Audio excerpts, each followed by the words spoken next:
right, so anytime I'm at NECA, I definitely have to check out a few certain brands. Schneider's one of those, so I'm gonna go check out what Schneider's up to.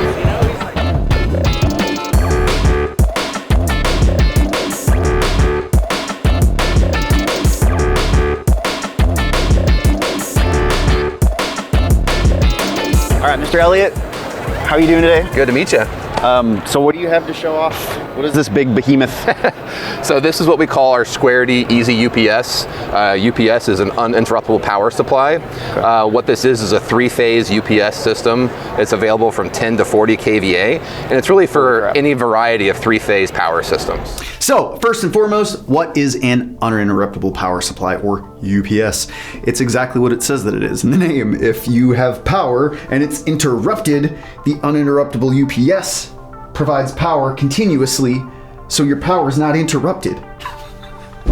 That's it. That's a UPS. End of video. Let's shut it off.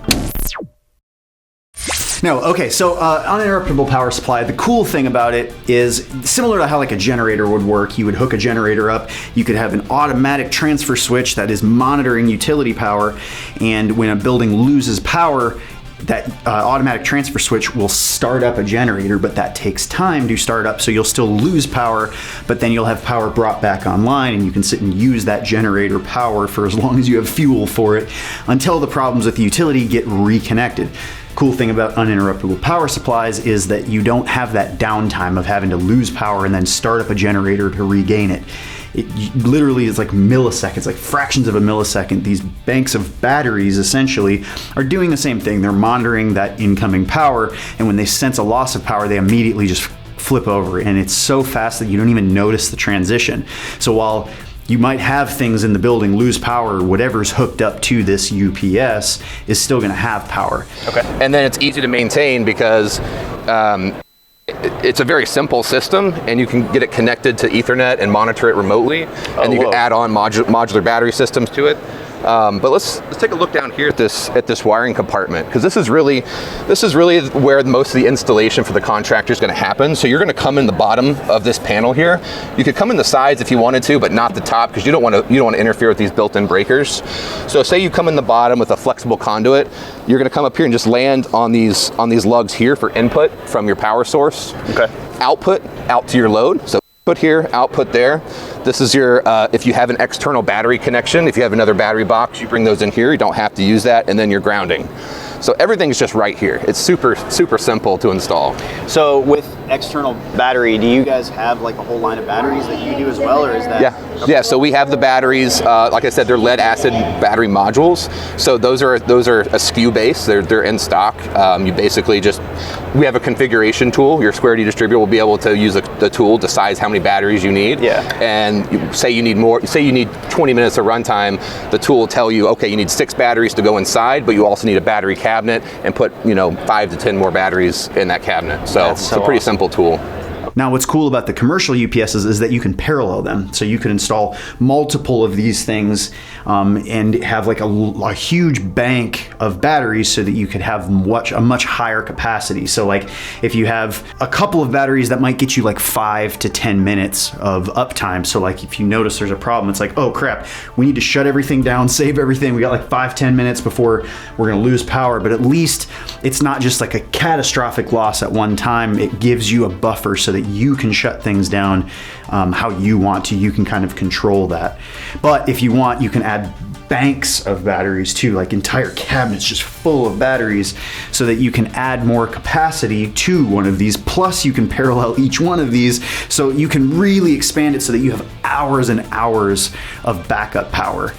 So it's just kind of like a more versatile, I think more reliable version of a generator. But typically with a generator, you're running off fuel, so you have strong power. You can run a lot of things off that for a really, really long time, and you can keep refilling it with fuel. The UPSs are battery backup, so once the batteries run out, you're just out, and you have to recharge all of those batteries. Now you'll notice UPSs are always rated in kVA or kW, so kilowatts or kilovolt amps. And just basically kVA is about energy storage, kW is about power consumed or like lost essentially for some kind of use. But either way, it's going to be with this specific system, it's going to be rated the same. So you have 10 kW, 10 kVA. Some UPSs you might have like a dual rating where the numbers are different. You might have like 425 VA, but you might have like 250 watts, and it's just because there's different characteristics of different types of loads when you're talking about energy storage than you are talking about energy consumption. Now, how long you are able to sustain that load depends on how many banks of batteries you have and how many of these things that you have paralleled.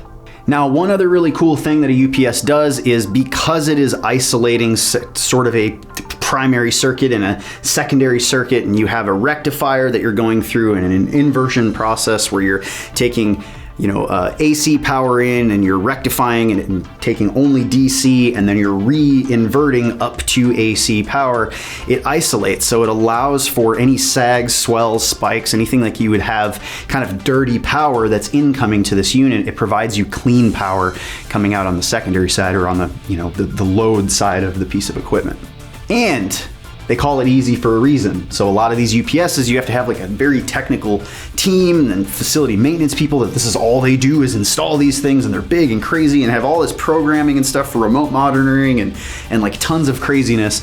These things are super easy. You literally just go buy, click, get one, and put it in. Like, they're super easy to install. They've pretty much sequestered everything that a contractor would need to mess with into a small little area. Bottom in the front and the bottom in the back, and that's it. Everything else is for maintenance. Now, you can get hooked up with like off-site maintenance, or you could have somebody else maintaining everything, but essentially you just literally buy the thing, push it into where it's going to go, throw the batteries into it, and then hook it up. I mean, it could get a little bit more complex than that if you have like multiple strings of batteries. If you're trying to get remote monitoring in it, there's Ethernet ports and stuff inside of this thing that you can get off-site remote monitoring. But like, it's the easiest way for somebody in the commercial space to have UPS battery backup power. Well, cool, man. Thank you for your time. I appreciate it. Thanks for stopping by. Now, there was a couple other things that I think were worth mentioning when I was at the Schneider booth, when I was at NECA. There's another thing that they have called a meter main, which is essentially the combination of a meter enclosure and a panel that has a main and has a place for a couple of different breakers to go. But it mixes everything into one enclosure, so rather than having to build a residential service where you have to put a meter enclosure and then you have to pipe into a nipple over or do like a separate riser or something like that, they've got everything in one enclosure. Now, this specific one was really just for underground only. They don't have an overhead model of this yet where they've got some kind of hub where you can put an overhead riser. Everything is just underground riser. But I think it's still just a really cool thing that can cut down on time and cost when building services. All right, Mr. Bradley, Hi. Nice to meet you. Good to see you in person. What do you have going on with this panel over here? I know this is a new thing. Basically, what you have is our new updated NEC 2020 compliant outdoor all-in-one. 2020 compliant, what's that like? What about it makes it 2020 compliant? Sure, great question. So to make it NEC 2020 compliant, first we have to have our emergency disconnect label. That'll be big and red outside by code, so your firemen, firewomen can see it when they go outside. They know it's the main disconnect. That'll shut off the power to the home. In addition, if we take this off here, you're going to see that it's the incoming lugs are going to be barriered, so that way nobody can get to them, can't touch live parts. Great, okay. Yes.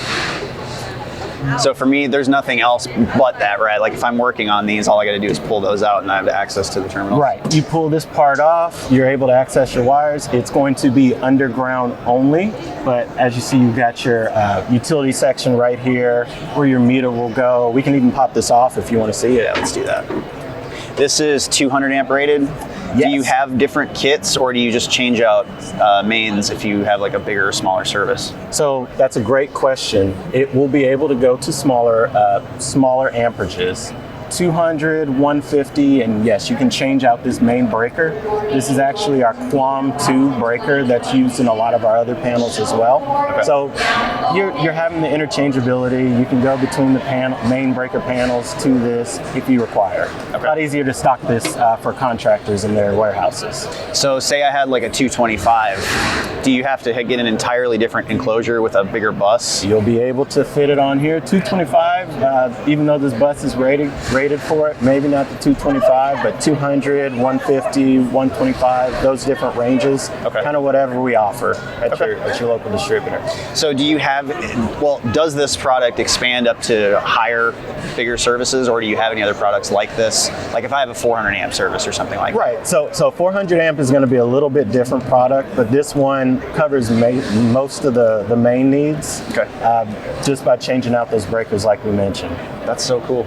One thing I do want to kind of point out, if you're familiar with our product as a whole, QO, we've got this QO plug-on neutral line that's going down as well, able to stab right onto it there. Yeah. And then one thing you're also going to need for the NEC 2020 as well is a spot for your surge. Yep. So one of our surge breakers, whether it be a QO 2050 PSPD that plugs right on, or HEPD 80, any of the ones that we offer, you'll be able to put that in here to complete that NEC 2020 compliance. So when you buy one of these, it doesn't come with a surge protector. You do have to put that on. Correct. But we could also put Wiser energy monitoring on this as well, right? That's a very good point. Probably It is Wiser ready, so if you're wanting to do that energy monitoring and you're wanting to be able to see what you're inputting or see what's coming in or what's going out, it's ready for that, and you're able to put those CTs right on the incoming wires. Okay. Will fit behind the barriers, everything you need. So I noticed it's QO specifically. That's mostly all I use, but do you have anything similar that is for Homeline, or is this only a QO thing? So right now we're rolling this out just for QO. When we start some of this, QR is our flagship. Homeline is great as well. Yeah. But how we're starting it, similar to the Energy Center, we're coming out with a QO line first. Okay. What about transferring power if you have a generator? So that's, you will have a few extra breaker spaces for here, so if you need to put that on and have your backfed main and going out to it, we'll have an interlock that'll be able to go with this. It's a little bit different than you would have seen on the Energy Center or our standard load centers. But it's like a separate part you have to order to make it compatible. Correct, to be able to put some of that in, to prepare it to be ready for that. So it's solar tap ready, so if you do want to do any solar on it, so beyond that. What does that mean, solar tap ready? So you got a part of the Title 24 being solar acceptable. You have to be able to have this bus rated for 25 and be able to tap onto it for that solar rating. Got you. So this is qualified for that. So it's already ready, set up for it. Correct. So it's a solar ready device. Yeah, I really like it. I like the fact, I mean, it's QO. Everything I use is QO anyways, but I like that I don't have to have a separate meter enclosure, separate panel, main disconnect. It also gives you places to put the breakers, spot for the surge protector. I mean, like, that's a slam dunk. I think I would use the crap out of these. And most of the stuff I do is 200 amp services anyways. Right.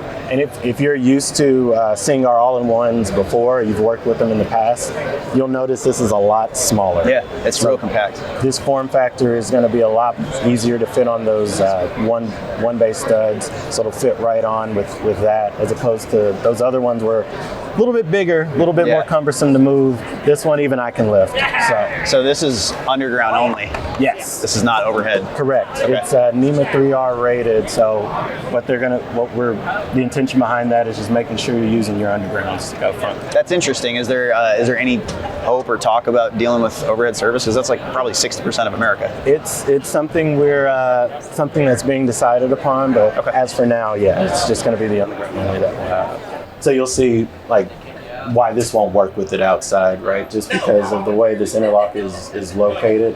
Out there on the Project Optimus, it's a little bit further down, so you're not going to be able to put that kit. But basically, this goes out to your generator. When this is energized, you can't turn your main on. Got you, okay. So normally, if it's on, you have it like that, right? You can't turn your generator on. Yeah. So we have those interlock kits, and our load centers are like that. We're looking at something an accessory to make it work for the Project Optimus outside. Okay, cool. Thank you for your time. I appreciate it. Thank you. Yeah. Then the last thing I think was really cool that I covered a little bit last year when I was at NECA, but they've made some upgrades to it, was their Flex Set. So this is a customizable, field installable modular switchboard. And the cool thing about this is, like, normally for your product to get a UL listing, if you're developing whatever widget thing, you have to go through a UL listing for it as a complete assembly that can get sold at a store or at like a warehouse or something. But the entire thing has to be listed as one item. The cool thing about FlexSet is that you can customize, in each kind of part of this process has the ability within the UL listing for it to be modular. So you can kind of get whatever you need to, you can build it out in the field rather than the UL listing saying like, hey, it has to be built in a factory somewhere and then sold. This is saying, no, hey, each one of these parts is like a modular system, so somebody can go out and install it in the field and it still maintains its UL listing. Mr. Jason, how are you doing today? Good. How are you, Dustin? Doing great. Show off what you got. I remember last year, actually, you guys showed me the Flex Set, but can you kind of reestablish, like, what is it? Yeah, so just a quick reminder, FlexSet is our next generation low voltage switchboard. What we've done with it is we've modularized it, so we made everything into kits. Those kits are meant to be stocked out at our channel partners and then assembled closer to where their jobs are, right? So you can still kind of customize your design within the scope of what those kits are, but it's not the same as our QED2 offer that exists today. Well, and the UL listing was the big thing last year, right? Is Exactly. like allowing a product that can be remotely built using the new UL listing. That's it, exactly. So we've created an application that goes with this so that when it's assembled out closer to those jobs, actually, we can kind of maintain our quality control and then put the UL label on it there as it's built, which is really cool, actually. Okay. Right. So I remember this last year. I know there's some changes this year. So what have you guys done from last year's model to this year? Yeah, so the big new things, one that isn't super visible, but we did all the testing necessary to take this up to 2,500 amps, which is kind of a big deal. It's a bit of a sweet spot for commercial construction. 2,000. Okay. Okay, so it's another 500 amps up. That includes being able to do a backfed main, meaning this is an individual mounted main, so your main is in its individual section here. Which also we launched that this year, by the way. You could have a main on your distribution section up to 2,000 amps now. Before it was only 16, and 16 was actually new. We only had 1,200 before that, so that's a big step up from a footprint standpoint, right? So you can do in one section what you used to do in two. All right. We also launched the individual mounted main, as I mentioned before, so that's the whole main section here. You can get it with or without this instrument compartment.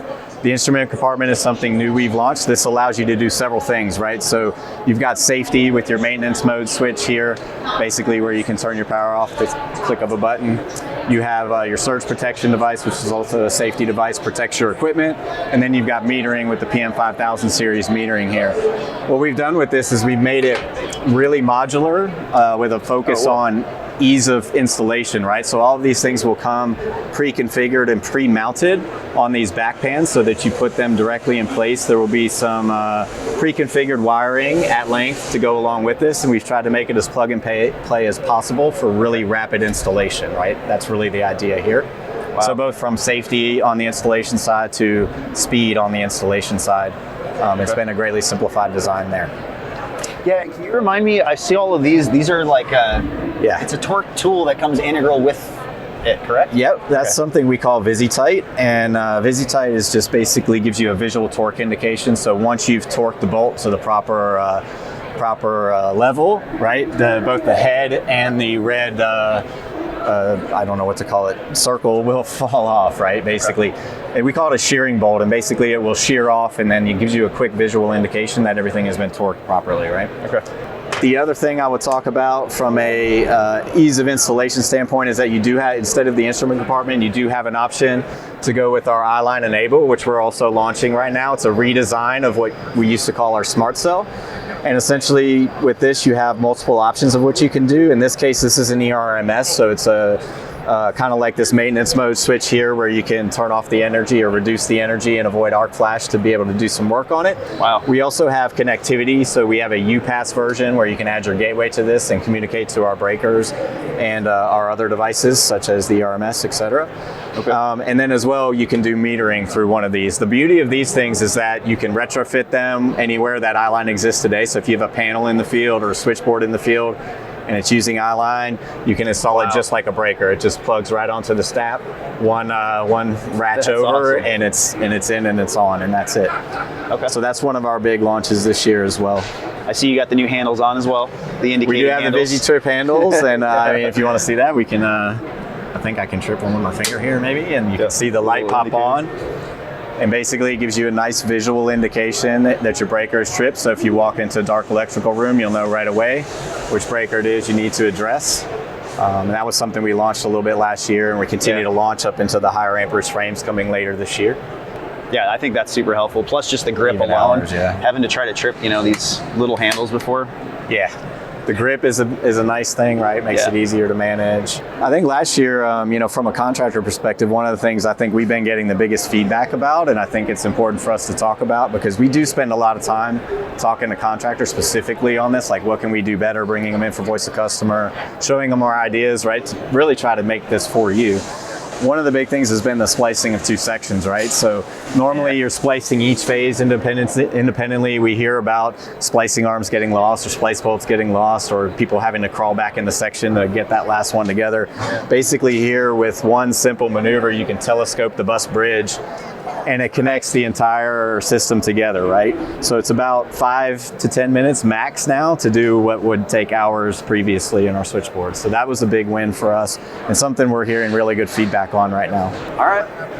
Well, thank you for your time. I appreciate it. Thank you. Yeah.